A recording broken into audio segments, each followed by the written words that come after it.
Hey guys, I'm at Two Moms Kitchen. This was recommended by Paul Hayashi. He used to be a viewer of mine, and unfortunately I found out that Paul had passed away a couple months ago.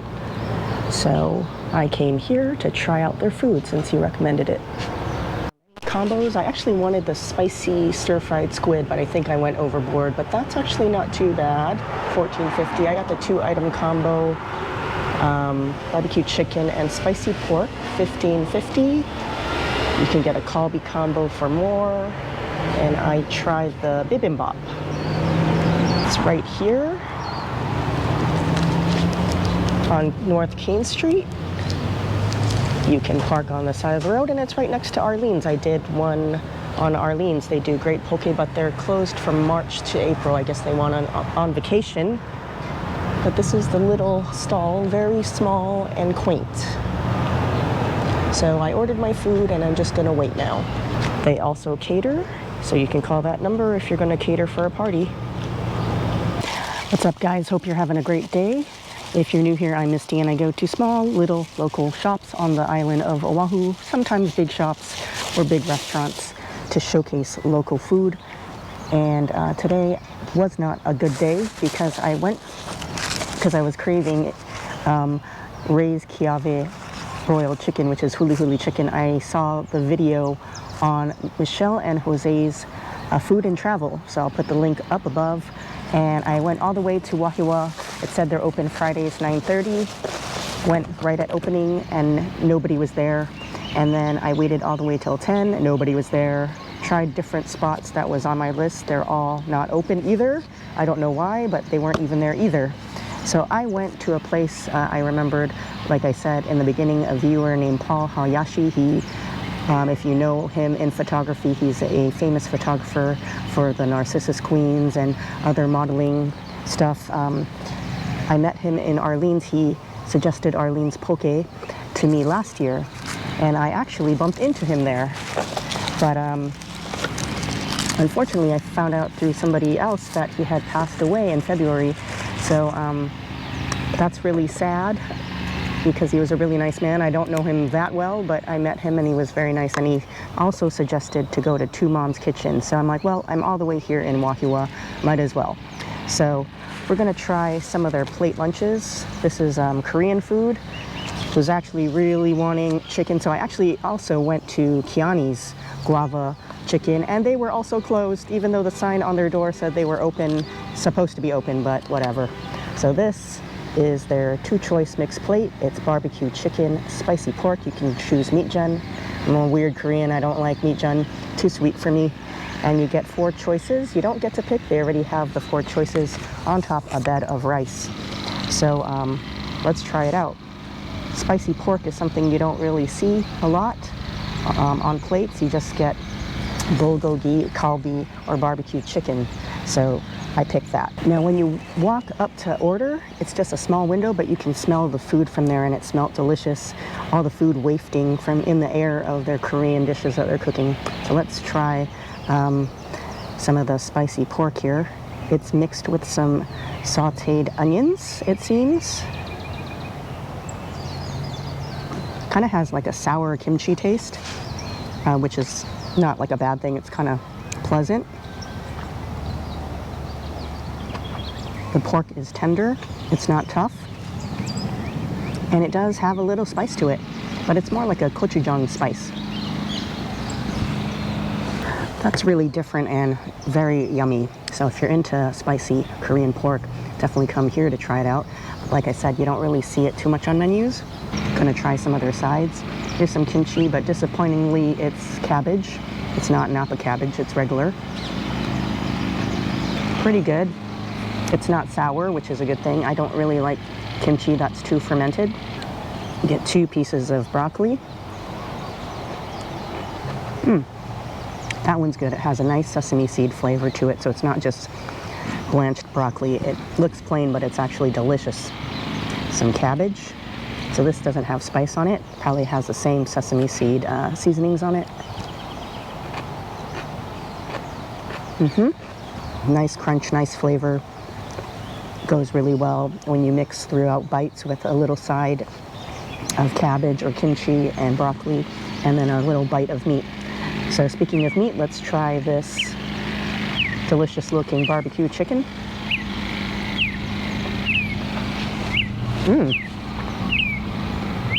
The chicken's super soft, almost kind of just falls apart in your mouth.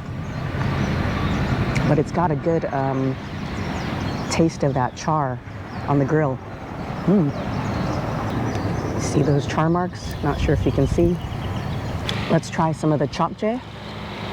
That's these glass noodles, and it's mixed in a sesame soy, typical Korean flavors. Got a little bit of carrot in there, but not much.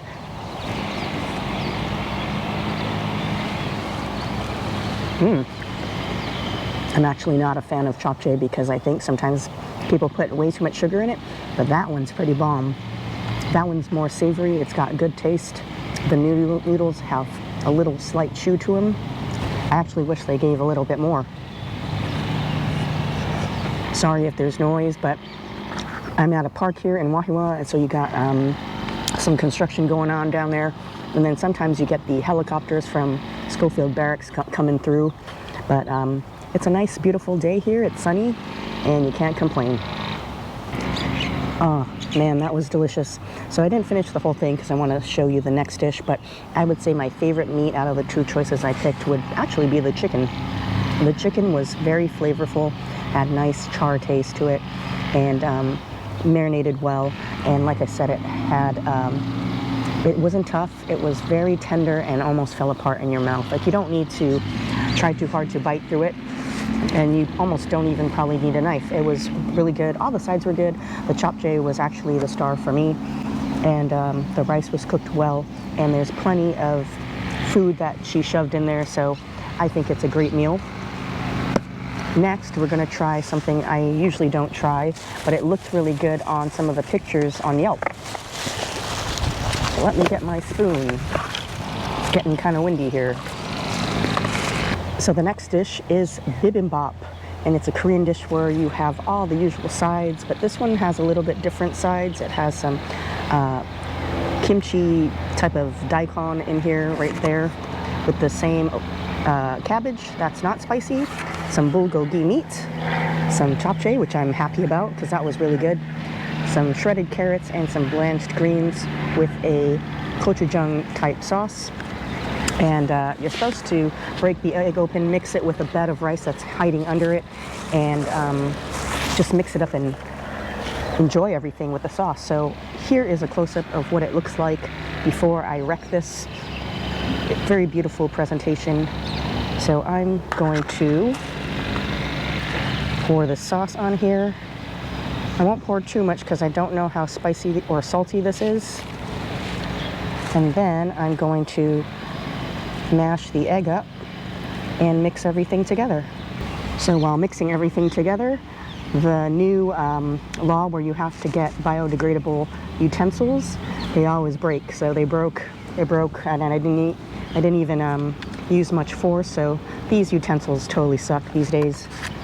But I will use my spoon and eat it.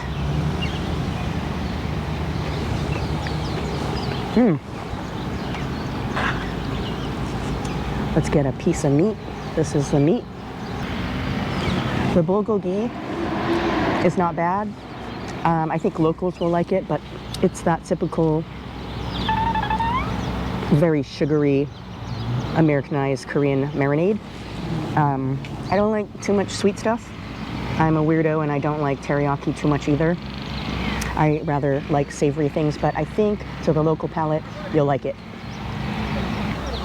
Every time you take a bite out of everything, the cool thing about bibimbap is you get a little bit of the soft rice that's soaking up the meat juices and the egg yolk. Then sometimes when you take a bite, you get a little bit of crunch from the carrots or the daikon. It's like a little texture party in your mouth. These little green things are like blanched choysum or some kind of Asian veg. And when you bite into it, it gives you a pleasant, bitter flavor. I know that doesn't sound good, but you'll know what I mean. And if you had Korean plate lunches before in Hawaii, you definitely probably tried this. But there's all kind of different flavors going on when you bite into you know, this bibimbap, and that's what I think makes this dish. It's delicious. The egg is actually cooked really well too. It's got a runny yolk, but not too underdone. So good flavor, everything seasoned well. And if you haven't had a bibimbap before, I think it's like a food emotional roller coaster in a good way.